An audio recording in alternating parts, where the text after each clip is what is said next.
नमस्कार, मी नमिता तुमचं स्वागत करते आई पण जगतानाच्या पार्ट 1मध्ये. तर सगळ्यांनाच माहिती असेल की मी नवीनच आई झाले. म्हणजेच एक साधारण 3 महिने झालेत की मी एक सुंदरसं छोटंसं गोंडस बाळाला जन्म दिला आहे. तर मी एक नवीन सिरीज सुरू करायचं ठरवलं यूट्यूबवरती. त्याचं नाव आहे आई पण जगताना. सो आई पण जगताना ही जी सिरीज आहे त्याच्यामध्ये मी माझे अनुभव, माझ्यासोबत घडलेल्या गोष्टी, मी काय केलं आई आई झाल्यानंतर माझ्या बाळासाठी किंवा माझ्यासाठी, या सगळ्या गोष्टी मी तुमच्यासोबत शेअर करणार आहे.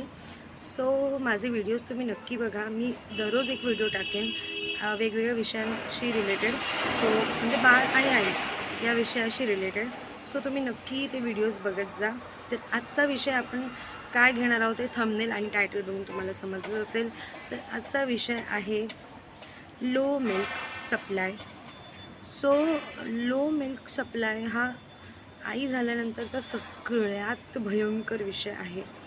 सगळ्यात महत्त्वाचं म्हणजे आपण नवीनच आई झालेलो असतो. आपल्याला माहीत नसतं की ब्रेस्ट फीड कसं करायचं आहे, बाळाला मांडीवर कसं घ्यायचं आहे, त्याला दूध कसं पाजायचं आहे, ह्या सगळ्या गोष्टी आपल्याला माहीत नसतात. पण तरी आपण आपल्या बाळासाठी भरपूर प्रयत्न करत असतो. खरं सांगायला गेलं तर ब्रेस्ट फीडिंग हा सोपा विषय नाही आहे. त्यामध्ये पण सरावानेच सगळ्या गोष्टी साध्य होतात.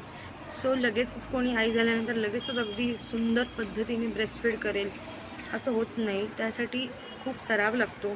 बाळालासुद्धा सराव लागतो, आईलासुद्धा लागतो. आणि जी नवीनच आई झालेली तिला तर त्यासाठी तो एक प्रकारचा वेगळाच एक्सपिरियन्स असतो. सो ह्या विषयावरच आज आपण बोलणार आहोत. प्रॉब्लेम्स आणि सोल्युशन्स या दोन्हीवरती बोलणार आहे. मी माझा ब्रेस्टफीड जी जर्नी आहे ती कशी फॉलो करते हे मी तुम्हाला सांगण्याचा प्रयत्न करणार आहे. So let's get started. सगळ्यात महत्त्वाचा प्रॉब्लेम तेव्हा येतो जेव्हा आपण नवीनच आई झालेलो असतो आणि आपल्याला या सगळ्या गोष्टी माहीत नसतात की बाळाला कसं सांभाळायचं आहे, स्वतःला कसं सांभाळायचं आहे.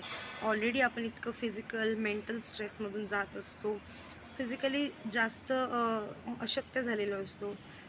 त्यामुळे बऱ्याच गोष्टींशी डील करणं थोडंसं कठीण जातं आणि घरातले सगळे खुश असतात, आपण थोडंसं स्ट्रेसमध्ये असतो. खुश आपणही असतो, पण शारीरिक आणि मानसिक बदलांमुळे थोडंसं झालेलो असतो. तर ह्या सगळ्या गोष्टींचा ताळमेळ साधता साधता बराच काळ निघून जातो.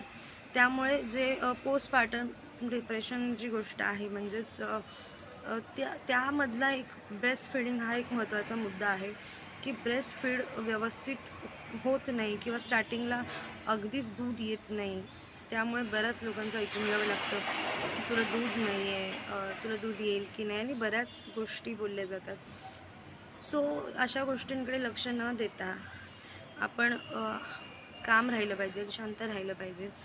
आणि जी आपली मातृत्व जर्नी आहे, जी आपलं आईपण जर्नी आहे, ती मदरहूड जर्नी आहे, ती चांगली होण्यासाठी आपण काम राहिलं पाहिजे. जसं मी सुद्धा खूप स्ट्रेसमध्ये होते की दूध येत नाही आहे, बाळाचं पोट भरत नाही आहे.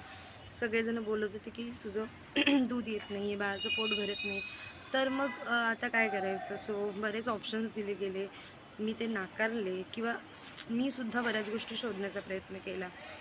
तर माझं एवढंच म्हणणं आहे की जी ब्रेस्टफीड करणारी आई आहे, स्वतःचं अंगावरचं दूध पाजणारी जी आहे, तिला डिमोटिवेट न करता तिला आपण प्रोत्साहन दिलं पाहिजे की होईल, टेन्शन घेऊ नको. आपला जो प्रॉब्लेम आहे तो आत्ता आहे, नंतर तो सॉर्ट होऊन जाणार आहे. कारण की ये भी जो टाइम है ना वो निकल जाएगा. हे जर कोणी सांगणारं असेल तर मग ती जी जर्नी आहे ती जरा सुखकर जाते. त्यामुळे अजिबात स्ट्रेसमध्ये न राहता, आणि सगळ्यात महत्त्वाचं ही जी निसर्गाने आपल्याला गोष्ट दिलेली आहे, एक आई होण्याचं सुख निसर्गाने दिलेलं आहे. त्यामुळे आपण जर एका मुलाला, आपल्या बाळाला जन्म दिला आहे, तर त्याचं पोट भरण्यासाठी सुद्धा आपल्याला देवाने सक्षम केलेलं आहे, निसर्गाने सक्षम केलेलं आहे. त्यामुळे आपण असं म्हणून चालत नाही की दूधच येत नाही आहे वगैरे वगैरे. ज्या आईने आपल्या बाळाला जन्म दिलेला आहे तिला दूध येणारच आहे. कारण की मग ती गाय असू देत किंवा पाखरं असू देत की जगातला कुठलाही प्राणी, पक्षी असू देत, त्याला आपल्या मुलाचं पोट भरण्यासाठी देवाने सक्षम बनवलेला आहे. फक्त थोडासा काळ जाऊ द्यायचा. सुरुवातीचा जो काळ असतो तो थोडा कठीण असतो. दूध तयार होण्यासाठी शरीरात इतके हार्मोनल चेंजेस झालेले असतात. मेंदू स्थिर नसतो, स्ट्रेसने भरलेला असतो. त्यामुळे दूध सप्लाय व्हायला थोडासा वेळ जातो. पण जेव्हा तो होतो तेव्हा बाळाचं आपलं दूध भरतं. पण त्यासाठी थोडासा काळ जाऊ द्यायचा असतो. थोडं बाळ रडेल, क्रँकी होईल, पण तो काळ सरला की मग व्यवस्थित दूध येतं. आणि मग खरं तर दूध ब्रेस्टफीड एवढंच आव्हान नाही आहे, तर त्यापुढेही बरीच आव्हानं असतात एक आईसाठी, वडिलांसाठी, त्यांच्या फॅमिलीसाठी. त्यामुळे पहिली स्टार्टिंगचं जे आव्हान आहे ते ब्रेस्टफीड, ते व्यवस्थित होण्यासाठी घरच्यांचा सपोर्ट, आपल्या नवऱ्याचा सपोर्ट जास्त असणं खूप गरजेचं आहे. त्यामुळे ही गोष्ट तुम्ही लक्षात घेतली पाहिजे. आता सगळ्यात महत्त्वाची गोष्ट म्हणजे यावरती हे सगळं प्रॉब्लेम्स सांगितले मी. आता ह्यावर सोल्युशन्स काय आहेत ते मी तुम्हाला सांगणार आहे. तर सोल्युशन असं आहे की जेव्हा आपण आई होतो आणि बाळ आपल्या हातात आणून देतो, तर सगळ्यात पहिलं बाळाला आपल्या जवळ घ्यायचं. त्याला आपला स्किन टच झाला पाहिजे.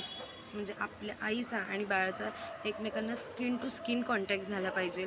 आईचाच नव्हे तर बाबा जे असतात, वडील, त्यांच्यासोबतसुद्धा स्किन टू स्किन कॉन्टॅक्ट झाला पाहिजे. जेणेकरून आईचं जे दूध असतं, जे हार्मोन्स असतात ते वाढतील आणि दूध छान प्रकारे, हॅपी हार्मोन्स असतात ते चांगल्या प्रकारे रिलीज होतील आणि मग दूध छान सुटेल. त्यामुळे स्किन टू स्किन कॉन्टॅक्ट झाला पाहिजे. आता महत्त्वाचा सगळ्यात पहिला पॉईंट आहे.